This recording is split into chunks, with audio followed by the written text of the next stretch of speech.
Pues en verdad es un gusto estar por aquí. Alejandro Arpa me había hablado de este espacio que tienen acá y que hace cosas súper interesantes y constantemente reflexiones en las que uno dice, pucha, qué padre sería estar ahí compartiendo un ratito con ustedes, ¿no? Entonces qué bueno que esta ocasión pues, se da para poder contar un poco más cómo estamos haciendo las cosas por allá.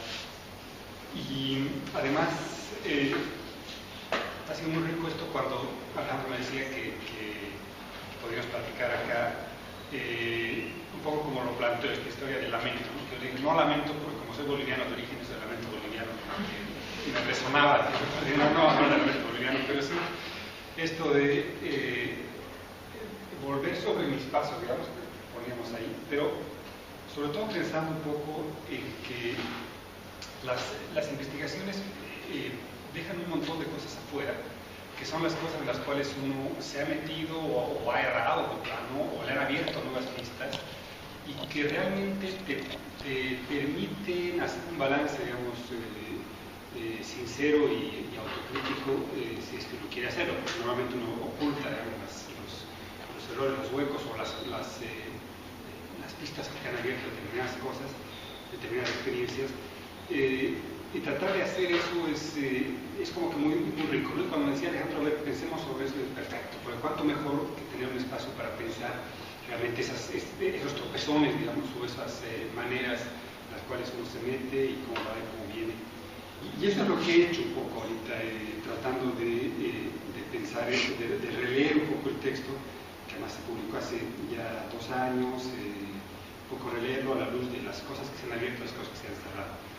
Pero para hacerlo, primero quisiera comentarles un poco lo que fue la investigación, o sea, cuáles fueron los parámetros de la investigación, desde dónde quise abordarlo, cuál fue el problema, la pregunta y la manera intencional en la cual estaba enfocándome en el trabajo, y luego ver también en esos puntos cuáles fueron más o menos las reflexiones en las cuales posteriormente me metí.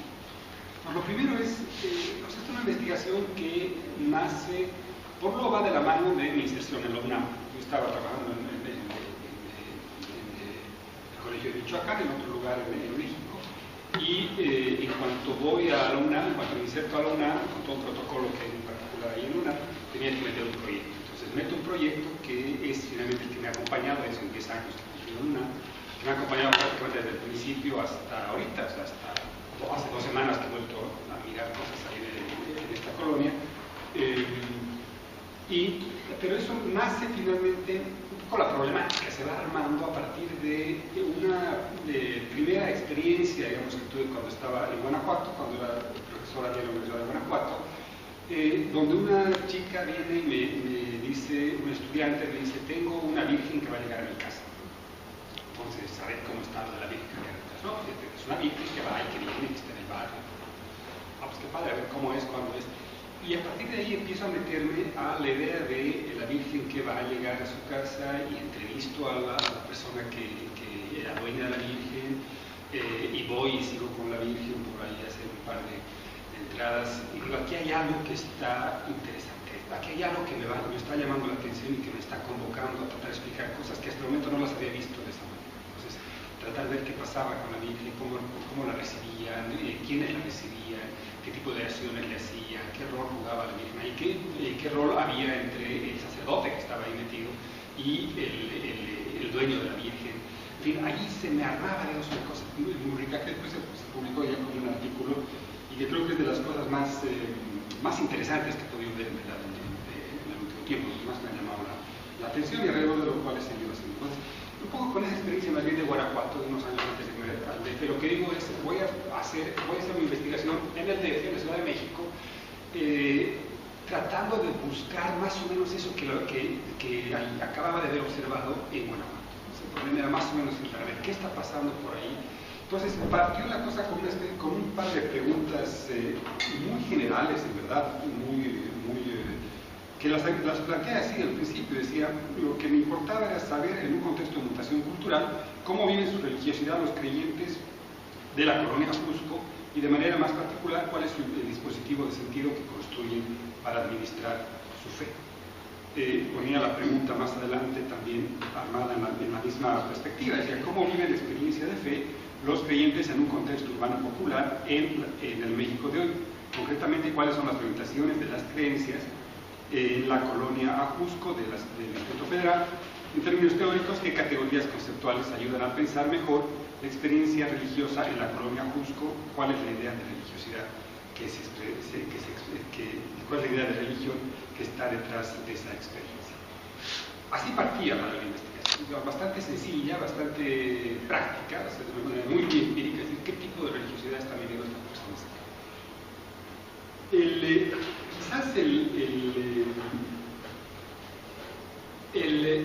había como 3 o 4 referencias teóricas que eran las fundamentales, ¿no? Lo primero era, yo venía yo estudié en Lovaina con un profesor, que se llama Jean-Pierre Vierno, y con el que hice la tesis, por supuesto, y que él había armado un esquema de interpretación de lo que él llamaba los sistemas de sentido, que era un esquema muy esquemático, o sea, que tenía algunas categorías muy particulares para estudiar lo que entendía como el sistema de sentido, que eran categorías con las cuales yo había hecho la tesis, o sea, había analizado varias experiencias, particularmente la teología de la liberación en Bolivia, en una esquemita que es la relación con el sí, como la persona, digamos, se proyectaba en un deber ser, en un sí positivo, un negativo, en una búsqueda, esto muy cercano, digamos, a la idea grimasiana del esquema de la búsqueda, las dimensiones categoriales del espacio, del tiempo, de los actores sociales, y con ese esquema con el cual además el propio Jean-Pierre había hecho un trabajo que era muy inspirador para mí, que se llamaba Sociología de los grupos cristianos contemporáneos, algo así. Un trabajito de esos que solo está en la biblioteca de la Universidad Católica de Lovaina, en la época en la que no era necesario publicar para hacer carrera, entonces pues, cada fotocopia se mandaba a su biblioteca, fue un texto que no tuvo mucha difusión, pero creo que muy diferente, y eso era un poco lo que estaba detrás de eso. Entonces lo que quería hacer era, en términos teóricos, continuar con ese esquema que me había funcionado relativamente bien para hacer la tesis, digamos, me gradué de doctor, por un lado, y que creo que algo me explicaba y que me servía para entender cómo, si Jean-Pierre había pensado, digamos, estos grupos religiosos, en el caso belga, en los años 70, 80, hasta 90, yo quería ver cómo es que estaban funcionando los grupos religiosos en el caso de Ajusco en esta coyuntura muy particular. Entonces, un poco el esquema teórico que estaba por ahí era ese, ¿no? Que me iba a llevar también a una figura metodológica que ahorita les voy a platicar. Entonces, ese era como que el texto de referencia. Esto a la vez, una discusión que ya la había tenido, digamos, en el transcurso de la tesis, que era parte de la reflexión del momento, sigue siendo, era un diálogo con la idea de hábitos de Bourdieu y tratar de ver la cuestión del hábito religioso, cómo funcionaba, cómo está, en fin, cuál es el diálogo entre el sistema de sentido a la Jean-Pierre o hábitos a la Bourdieu, y toda esa discusión era parte de lo que estaba ahí. Por otro lado estaba, por supuesto, ya que estaba un poco metido en esa discusión, la idea de campo religioso, ¿no? También era la otra. Entonces, tratar de ver cómo es que me había funcionado relativamente bien en una crítica, digamos, que más bien hacía al campo religioso a la Bourdieu, en el texto sobre Guanajuato, ¿no? Cuando empecé a ver cómo funcionaba la cosa en Guanajuato, y la Virgen, por dónde ir y tal, hice una lectura crítica del campo religioso, de la idea del campo, y creo que fue interesante, pero es que me servía mucho. Y por otro lado, esta idea, digamos, fundamental en la literatura de la época, y que también fue muy importante, que era pensar el creyente, digamos, o sea, tener el creyente en el mero corazón de la investigación, ¿no? Estaba leyendo esto que había escrito en ese momento, que dice, a ver, en esta investigación se pretende salir del estudio de las doctrinas y las instituciones y entrar en el análisis de sentidos o de las disposiciones o sistemas cognitivos, o dicho de otro modo, dejar atrás la perspectiva institucional y concentrarse en los individuos. No se trata de hacer una sociología de las religiones que se concentre en la relación Estado-Iglesia, en la secularización, en la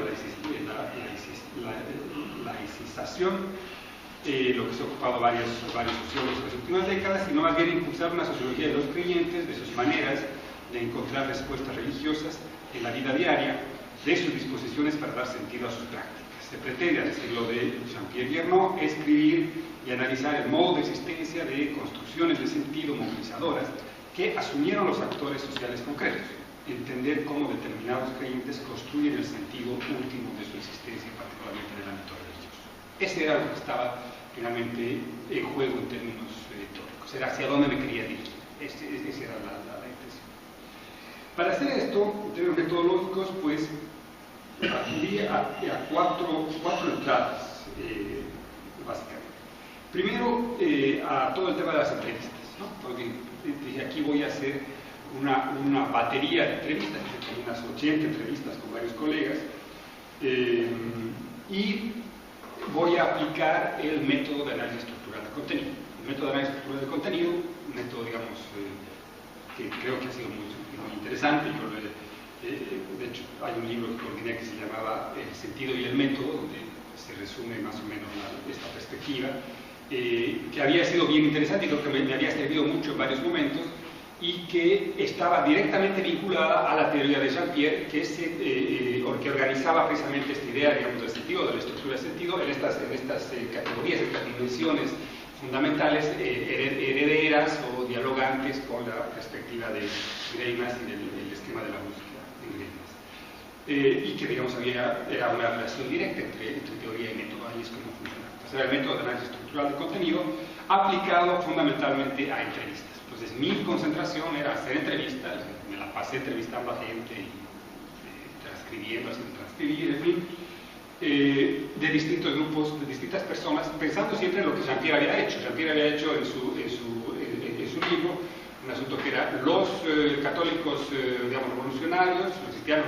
revolucionarios, los promocionales, como se llamaba él, los de tradición ascéticos rurales, se llamaba, y pensando en esas categorías, como yo también podía hacer lo mismo en el caso de la Cusco. Entonces pensé, a los de Teología de Liberación, entrevistas un bloque, y de hecho en el anexo, digamos, ahí se ve con claridad.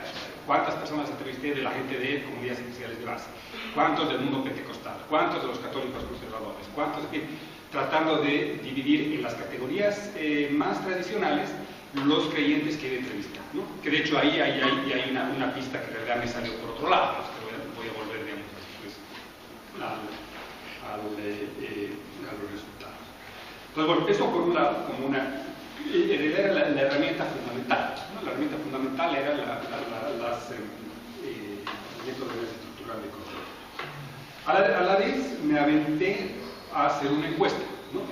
Una encuesta una encuesta absolutamente cuantitativa, muy dialogante con las amigas de Guadalajara que habían hecho varias encuestas sobre la cuestión religiosa en Guadalajara, y luego que se hizo en Aguascalientes, en fin, en México hay varias personas que han hecho eso, y tratando un poquito de a ver cómo tendría que aplicar una encuesta en un barrio con estas características, ¿no? También metido en algunas cosas de la cuestión generacional, entonces ahí dialogando un poco. Bueno, una encuesta que además, se imaginarán, fue, digamos, muy costosa, no en términos económicos, sino en términos de que tuve que movilizar un montón de amigos estudiantes, gente que se quería echar una mano, porque además, entre otras cosas, la idea de la encuesta era que tenga cortes etarios muy concretos, entonces era muy complicado, era de 20 a 24, de 30 a 35, entonces la gente tenía que preguntar, a ver, ¿lo voy a entrevistar a usted? Sí, pero si primero quédate, ¿tiene? No, pues tengo tal, no, entonces ya no, porque se pasó de un año. Entonces era muy complicado llevar adelante una cosa así, cuando no lo vas a hacer con recursos estatales, en fin, un poquito moviendo con los estudiantes y la gente de buena voluntad que nos sigue dando investigación. Entonces, bueno,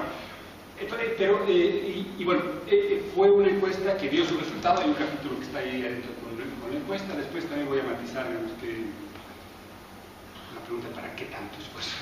Entonces, cuando después no sé qué hacer con los datos, realmente es ese, cuando estás ahí con los datos, ¿qué hago? O lo que hago me parece tan simplón que digo, bueno, ya sí, pero bueno, es una encuesta y toda la cosa, y está aquí todo con la encuesta. Y después hubo dos cosas que después también la reflexioné con más detenimiento, que fue partir de una idea de decir, voy a hacer observación participante, tener idea de qué era eso, ¿no? Y bueno, observación participante, como no suena bonito, alguna vez he escuchado por ahí un par de cosas, sí, voy a participar. No lo hice, no hice propiamente una observación participante, después me enteré de lo que significaba, pero sí, digamos, estuve haciendo mi cuaderno de notas, estuve haciendo más o menos cosas que más o menos se hacen, ¿no? Y les voy a decir por qué la importancia de todo esto, precisamente en la versión crítica, a ver ¿no? Y luego, ahora sí que por puro amor al arte y digamos, por una serie de formación estética, si quieren, una pasión medio frustrada o un amante permanente, estaba siempre con mi cámara, ¿no? Entonces, de entrada, en cualquier evento, en cualquier momento agarraba y empezaba a tomar fotos pues, por todo lado, porque en realidad me encanta la fotografía, no por otra razón. Y a partir de eso empezaba a tomar, cuando estaba tomando y seguía tomando. Filmé muy poco, no sé, para contar cuestiones de la filmación. Pero bueno, esa fue un poco la batería metodológica con la cual me lancé un poco la cosa. Vamos a ver cómo digamos, los resultados después de hartos años de trabajo, de estar metiéndole y todo, creo que fueron bien interesantes en términos de que descubrí algunas cosas que no las había visto antes. Bueno, pues para eso supone que la investigación, particularmente el tema del hábitus flexible, que lo llaman por ahí, a ver, que el esquema de Jean-Pierre no funcionaba muy bien, finalmente, porque los grupos no eran tan estancos. Finalmente, al interior de las comunidades de creencias de base encontrabas cosas, una variedad muy grande. Todo lo que yo creía que iba a ser el New Age, que tenía que ser gente que estaba en la santería, pues estaba también en la comunidad de base. Entonces, pues, un rato, ¿por dónde está la cosa? No sé, ¿no? Después encontré el tema de los relatos de la experiencia religiosa como tan importante, como la gente te narraba de una experiencia y en esa narración era fundamental. Me agarré esta idea de que había unas finalmente matrices de creencia que eran las fundamentales que estaban ahí así en juego, y que la gente mezclaba y sacaba y ponía y articulaba más o menos como le daba la gana con elementos de un lado o del otro, y armaba más o menos su experiencia de fe, particularmente con estas experiencias importantes que les hacía sentir. Entonces, no me salió, cuando uno ve el resultado, digamos, del texto, no me salió propiamente lo que yo había pensado, en el sentido de si uno ve el texto de Jean-Pierre, que es el texto de base, digamos, el que inspira, este texto no tiene que ver directamente con eso, ¿no? O sea, no es que presente, aquí está el modelo de los cristianos revolucionarios en América Latina en este tiempo, aquí está el modelo de los católicos conservadores, aquí está el modelo. No salió así, salió una cosa con capítulos que ahorita les voy a contar, que ya ahí empezó a hacer un poco la especie de innovación que intenté hacer, porque la cosa no me estaba funcionando tal cual. Entonces bueno, eso fue, digamos, la investigación. Muy padre, súper entretenido con todas las investigaciones, y me voy un poco al balance crítico.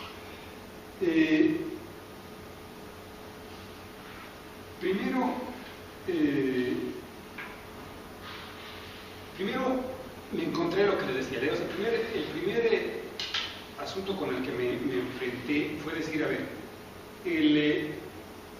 y eso traté de corregirlo, digamos, en el propio texto, ¿no? O sea, no me va a salir o no va a ser muy útil el armar modelos de este tipo, y más bien lo que quiero hacer es mostrar y presentar estos tránsitos complejos en los cuales se mueven los creyentes, ¿no? Entonces, en vez de armar el modelito, poner simplemente categorías y cosas donde el creyente sea el que hable, y tratar de conducir el análisis tratando de mostrar por lo menos cómo los creyentes estaban viviendo esas tensiones, estaban mostrando cosas que no necesariamente se resolvían de manera tan clara, tan contundente como había sido tratado por Jean-Pierre, que de hecho, digamos, entre paréntesis, no sé si han podido ver la tesis de Christian, ¿no? La tesis de Christian Parker, no el texto que después se publica en el fondo, sino la propia tesis, digamos. Cuando uno ve la tesis es precisamente en el momento, en el esquema, digamos, de diálogo con lo que estaba haciendo Lobá en el momento, y tiene precisamente ese diálogo con el texto de Jean-Pierre. Entonces uno ve la tesis de Christian de los 80 y la tesis y el texto de Jean-Pierre, y ve que precisamente los modelos que Christian presenta van en ese diálogo, digamos, y son modelos así, de esa manera, como el están pensados. Entonces, este era lo que ahorita no me daba para hacer de esta manera. Me hubiera dado, lo hubiera podido armar tal cual, pero creo que no era exactamente eso. Entonces, perdí en cierto sentido, perdí el miedo finalmente a no meterme, a no tener que trabajar, digamos, con el modelo, porque ya no estaba haciendo una tesis. Cuando uno hace una tesis siempre está con el miedo del tribunal. Entonces, aquí nomás con el miedo de los dictaminadores, a ver si va a pasar el texto o no. Pero, entonces me aventé a decir, voy a presentar lo que la gente hace, voy a presentar las tensiones y voy a poner menos modelos y más arenas movedizas, y que eso se quede ahí, y a partir de saber qué tipo de reflexiones o puntos puedo decir sobre el tema. Por eso en la tercera parte, este libro, digamos, de las que son como 300 páginas, como unas 100 páginas, son finalmente la transcripción analítica de algunas entrevistas, de una selección de entrevistas. Entonces, ahí hay un quiebre, si quieren, o una puesta en discusión respecto de lo metodológico. O sea, en vez de aplicar el esquema de análisis estructural de contenido, que les digo, me había funcionado, lo conocía muy bien, di un montón de clases, publiqué libros sobre ese tema, me acerqué más al esquema de la miseria del mundo de Bourdieu y pensé más cómo tendría que funcionar con estos materiales que tenía un texto inspirado en la miseria del mundo y menos en otro perspectiva. Y entonces me aventé a poner las entrevistas y más bien tratar de hacer el trabajo ahí Bourdieu iba a hacer toda una reflexión padrísima, digamos, en la miseria del mundo, ¿no? Decir, a ver, ¿cuál tiene que ser el rol del sociólogo frente a la palabra del otro, digamos? Cuando estás, ¿dónde estás interviniendo tú? ¿Dónde pones las comas? ¿Dónde pones los subtítulos? O sea, ¿a qué pones acento?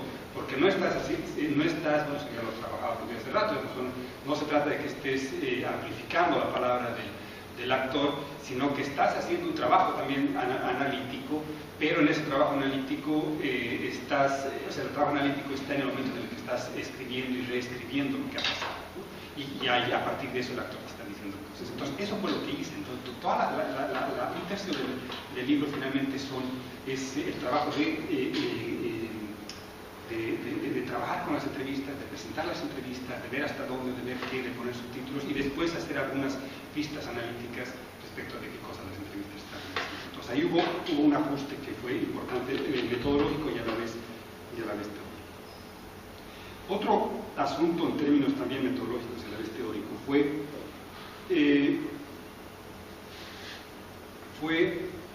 volver a pensar la idea de campo, ¿no? O sea, volver a pensar la idea de campo. Ya mi reflexión en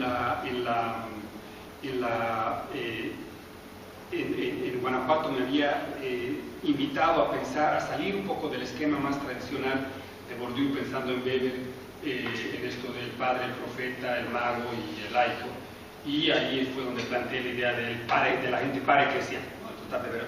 Pero cuando empecé a hacer esto, y eso se nota en el libro, me encontré también con un problema que creo que no lo vi muy claramente en el libro y me quedé un poco, que es ver el mercado religioso y ver los agentes al interior del campo.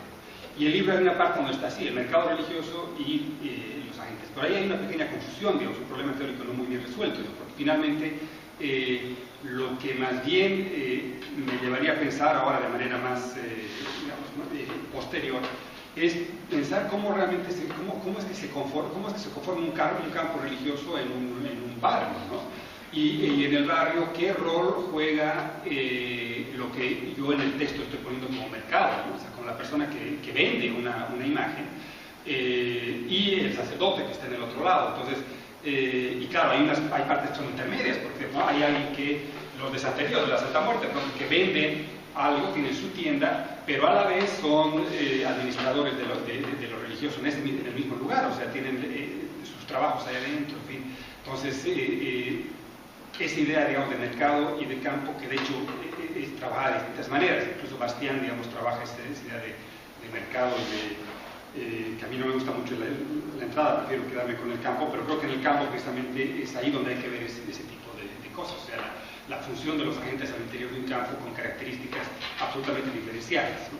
Entonces ahí es donde, creo que no sale muy bien acá, pero donde hay que repensar el tema de quiénes conforman finalmente un campo y la distinta manera de participación, digamos, dentro del campo. Entonces, bueno, esa parte creo que no está en parte ahí, pero creo que hubiera podido estar mejor. A la vez, una cosa que un poco pasó y no la después también intenté reflexionarla, fue que en el transcurso de la investigación les digo que había hecho una serie de fotografías. O sea, fui para todo lado con la fotografía, con la cámara, empecé a recopilar un montón de cosas, tenía un montón de fotos. Y el punto fue que llegó un momento en el que tenía las fotos, tenía como 2.000, 2.500 fotos, en fin, lo que uno toma, porque tomas un chorro de fotos, y ahora es muy fácil, ¿no? Y es el tiempo donde puedes tener un montón de fotos por todo lado. Y resulta que empecé a ver qué iba a hacer con las fotos en términos analíticos, ¿no? Y fue otra cosa muy desafiante, digamos, que todavía tampoco la terminé de resolver, pero entonces el problema es cómo pensar el tema de las imágenes. Pero, por lo menos por lo pronto, hice un librito, que fue este de acá, de ICREER, donde traté de organizar las fotos en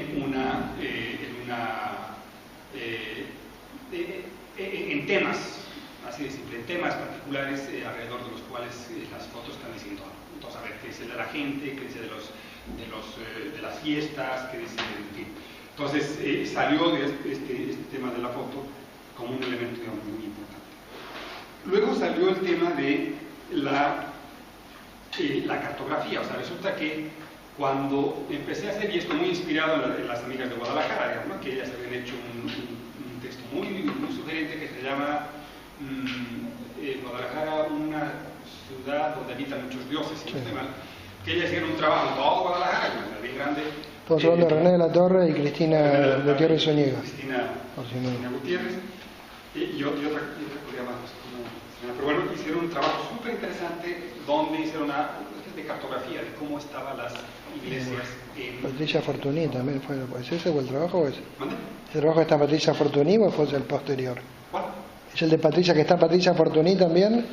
No, es el posterior. El de creyentes y creencias, esa es la encuesta que Patricia lo domina, ese es anterior, y después creo que Patricia hace otras cosas. Pero fue más o menos en la época en la que estaba justo haciendo esto, ellas presentaron el libro y presentaron, igual tenían un CD y toda la cosa, y presentaron y quedó muy padre, porque vos veías ahí Guadalajara, y tenías ahí el mapa, y bueno, veías qué pasaba ahí adentro, ¿no? Entonces, viendo eso, yo dije, bueno, estoy trabajando en una colonia, en un barrio que es 2 kilómetros cuadrados y 30.000 personas, entonces era muy administrable, y además 2 kilómetros que yo los había recorrido para arriba y para abajo, digamos, en cada una de las calles, cada una de las piedras que conocía así en detalle. Y entonces dije, a ver, voy a armar eso, voy a poner todo eso en una cartografía, estudiantes y cosas. Y salió esto que a mí me gustó mucho, la verdad. Bueno, todo este es una página web donde está todo, una parte, digamos, de la investigación, hay muchas cosas, en fin, y bueno, aquí, por ejemplo, tienen este problema, o sea, mercado religioso, aquí hay un problema, digamos, conceptual. Aquí dice mercado religioso y aquí dice centros de culto. Y el mercado religioso, yo lo voy a criticar a mi amigo, está Santería, Santa Muerte, el mercado, no sé qué, y aquí están los católicos y protestantes. Entonces, pues sí, algo no está marchando, no está muy bien, ¿no? Todo esto, por supuesto, tendría que ser solo una cosa, que sea el campo, no sé, alguna cosa. Y bueno, aquí empecé a hacer, por ejemplo, este tipo de cosas. De pronto me encontraba en el barrio, y en el barrio me encontraba ahí, pues, saber dónde está cada grupo, ¿no? Entonces aquí están los católicos, cuatro opciones, ¿no? Igual me iba ahí a cada uno, y ahí tenía la pequeña fichita, unas fotos por ahí, que te decían más o menos cómo estaba cada uno de los centros, en fin, ¿no? Que ya te empezaba a decir un montón de información, o sea, el hecho de tener nomás ya te mostraba un montón de información, ¿no? O de pronto me iba aquí, que se iba a la Santa Muerte para ponerles, pues, también dónde estaba. Aquí la señora Nieves, donde trabajaba, su casa, entonces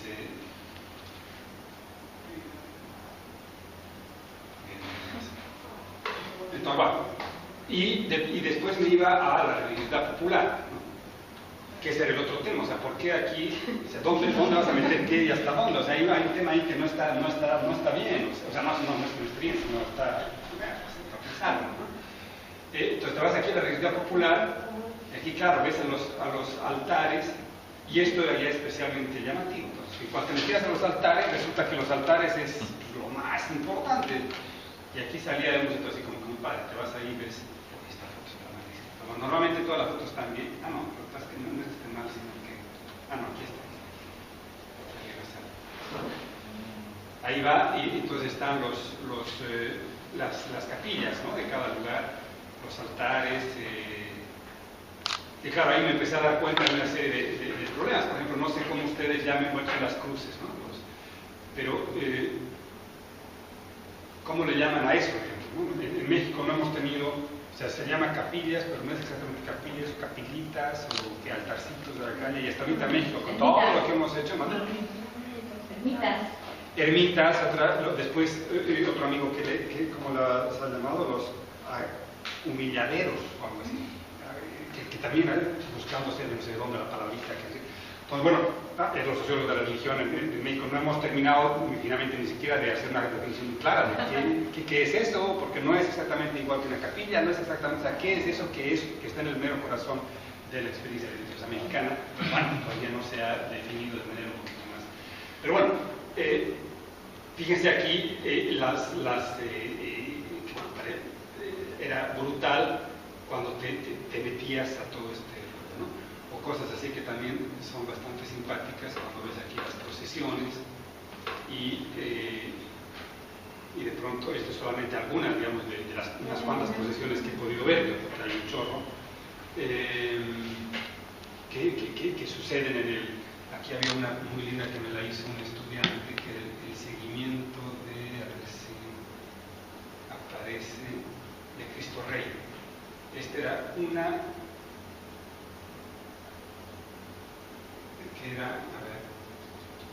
que te iba diciendo, esto fue muy padre porque lo hizo él a un chavo de licenciatura, que vivía ahí en el barrio. Entonces, a ver, el primer día vamos para allá, el segundo día vamos a la casa no sé qué, va para allá, la señora tantos, que el tercer día vamos para allá. Lo siguió la Virgen todo el camino y después lo puso ahí puesto, quedó muy padre, digamos, el circuito que hacía.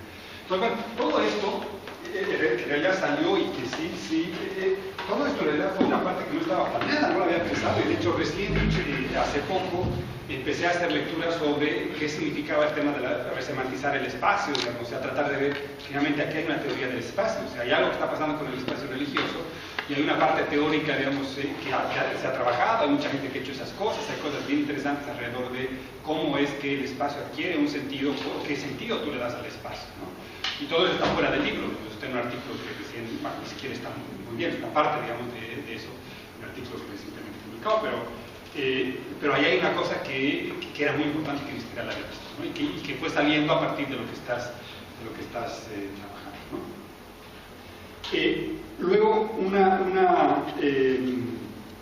una cosa que me quedó corta fue el tema, lo que les decía, también viendo un poco la cosa, la autocrítica, el tema de la encuesta, ¿no? O sea, no sé quiénes se han metido a trabajar con datos cuantis, el esfuerzo es muy grande, ¿no? Porque tienes que meter ahí toda la cosa, ¿no? Desde el diseño. Y, claro, y a la hora de la hora lo vi tan útil para muchas cosas, pero con cosas de que dices, bueno, sí, pero ¿y ahora qué hago con esto? Mi angustia era grande, porque cuando tenía los datos, sí, va sacando algunas cosas y algunas va teniendo, pero finalmente me tenía de preguntar, está bien, pero bueno, tal vez hubiera podido enfocar la atención en otras cosas más, no sé, ¿no? O sea, el tema y además cometí unos errores, ahí sí es un error de principiante, un error que fue básico. Que una pregunta que era muy buena, de hecho, decía, a ver, ¿en quiénes cree? Me parece que era una pregunta. Y era la Virgen de Guadalupe, la no sé qué, todos, ¿no? O sea, el Santo Niño de la Tocha, todo lo que más o menos cree el mundo popular. Y no puse San Judas Tadeo, que San Judas Tadeo es la pregunta básica, que les voy a compartir mis miserias. Ese de una cosa que no, es un lamento. el lamento boliviano hecho de aquí. ¿Cómo no puse, o sea, al lado de la Virgen tenía que poner Guadalupe y San Judas, y no puse San Judas? Claro, y había una opción que era otros, y en el otro salió San Judas, entonces apareció por Judas, porque no era. Bueno, este fue un error, digamos, mío, absolutamente, no sé cómo no voy a poner el San Judas.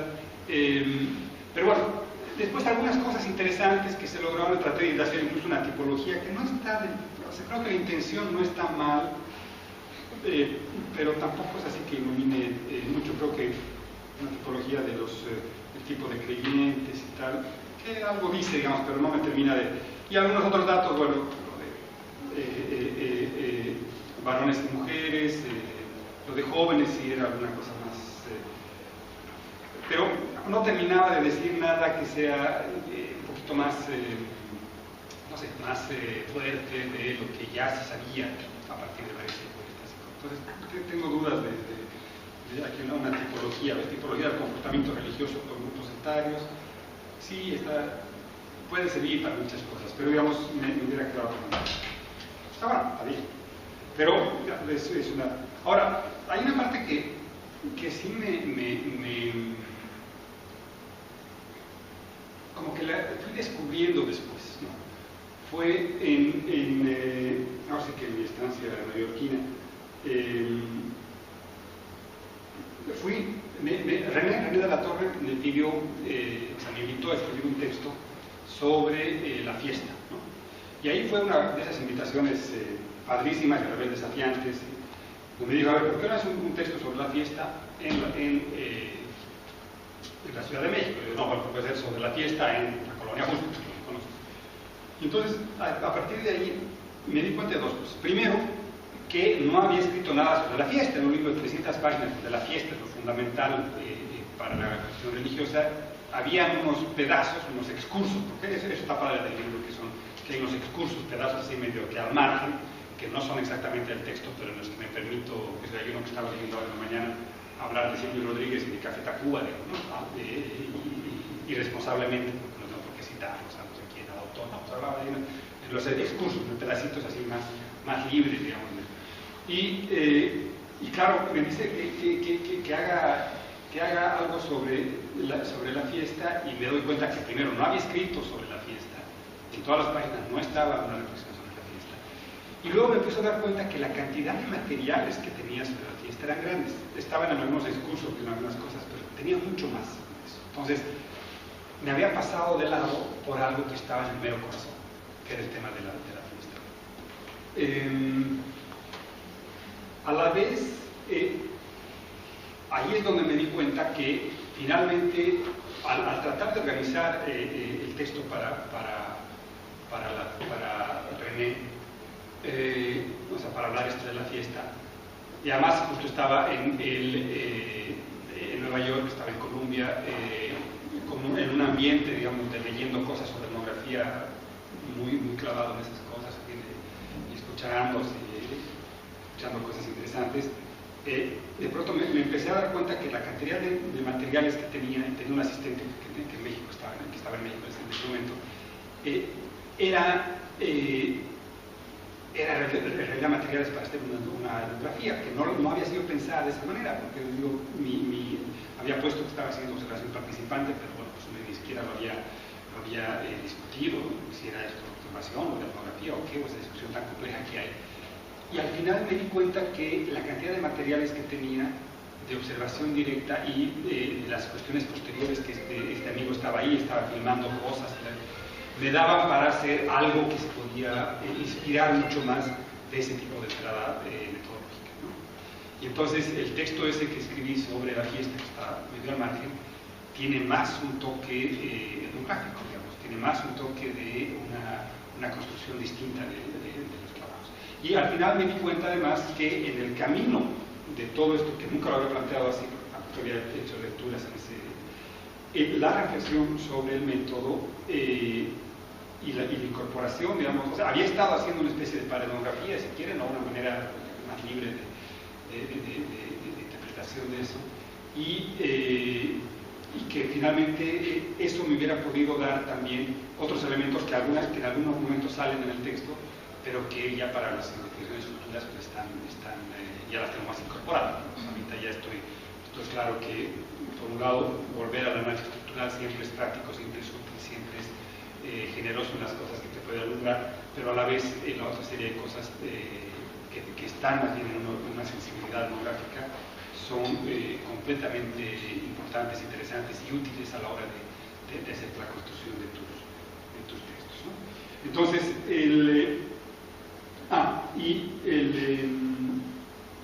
entonces después de eso, en cuanto ya había acabado esto, salió un texto sobre la fiesta, que es importante, salió una reflexión sobre el espacio, ¿no?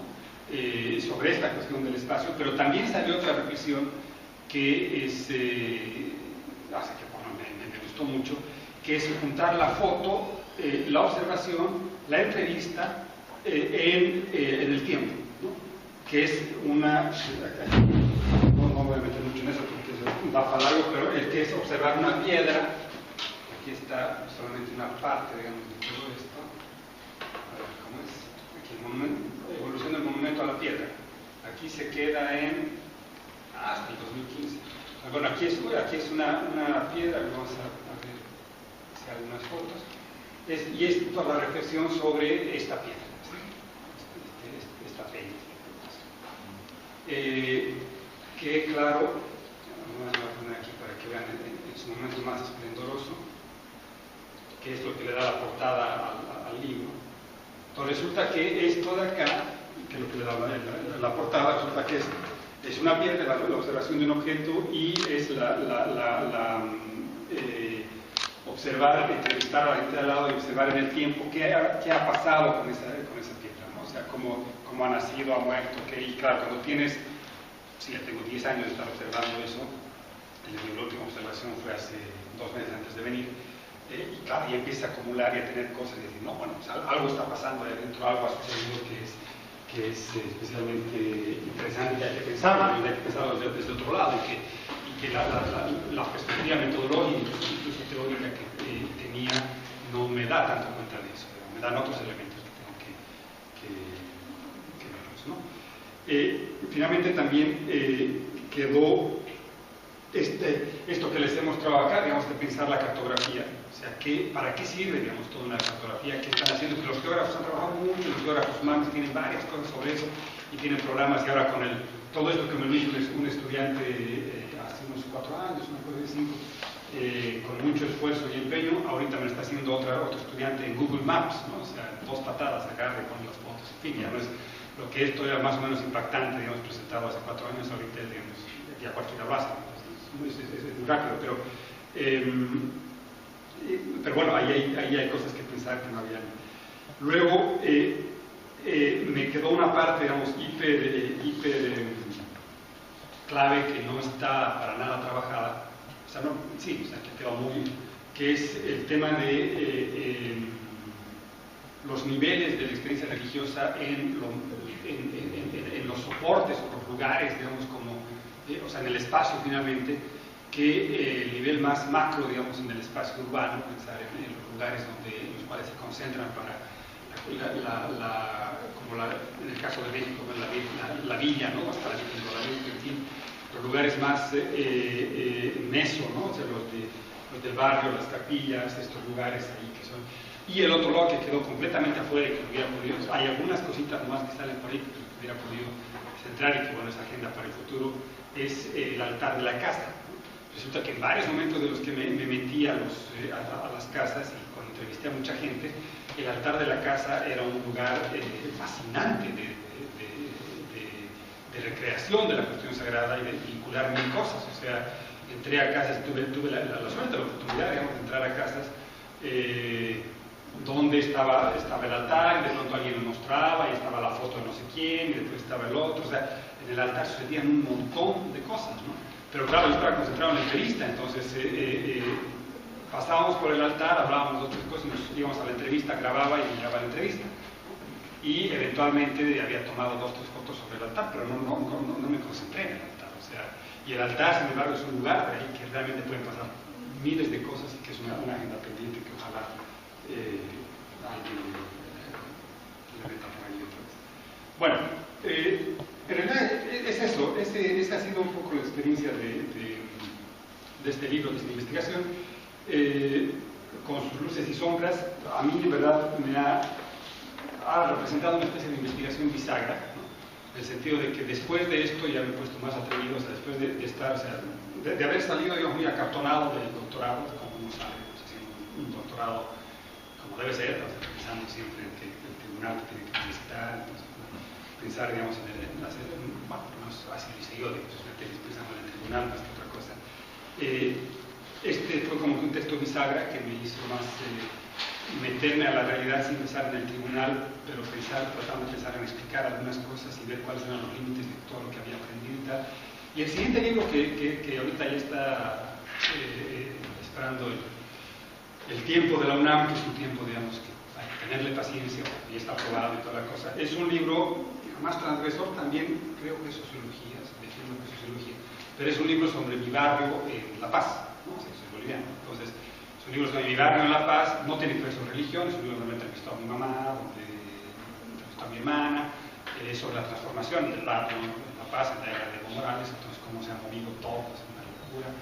Hay un capítulo que es ¿cómo se llama? Rayuela de los recuerdos, se llama tal cual, y es una cosa donde digo, a ver, cuando era niño, en la calle X, no sé qué tantos, ahí me encontré con, no sé qué, son unas experiencias así, y hay otra parte que es más de sociología pura y dura, donde habla de quien quieren, de Lefebvre, de Harvey, en fin, de los que quieran para tener de Sassi, de quien quieran para tener cierta legitimidad en el ámbito académico, pero tiene otra parte que es así absolutamente, otras que son ensayos fotográficos, donde, y está escrito en primera persona, es realmente un experimento bien cool y que se lo voy a traer cuando ni bien se publique, ni bien lo UNAM se debería publicar, pero que es un poco ya el otro lado, decir, bueno, finalmente también por aquí quiero entrar, decimos, aquí está también este tipo de cosas donde sí creo que estoy haciendo sociología o una sociología desenfadada, como llamo ahí, pero también haciendo jugar una serie de cosas dentro que también se va.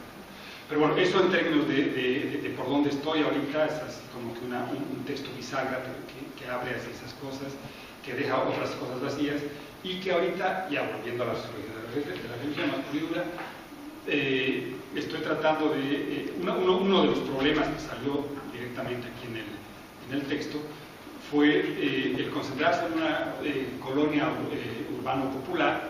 Los niveles de diferenciación social eran muy estrechos, ¿no? Entonces la mayoría de la gente, o sea, el estrato social era muy similar y por lo tanto no había posibilidades de comparación. Digamos, en la encuesta, por ejemplo, había posibilidad de comparación etaria y pues, de comparación de género, ¿no? Pero no había posibilidad de comparación de entradas económicas.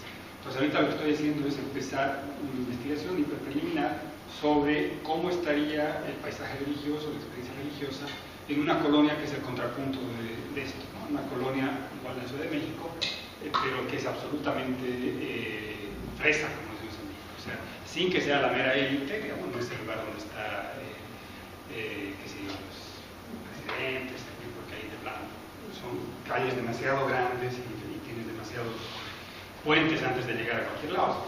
Los guaduras, se dice que guaduras son los guardaespaldas, es muy difícil de entrevistar a nadie adentro. Pero sí es una que es como que el modelo de urbanidad, ¿no? Es el lugar donde uno va y tienes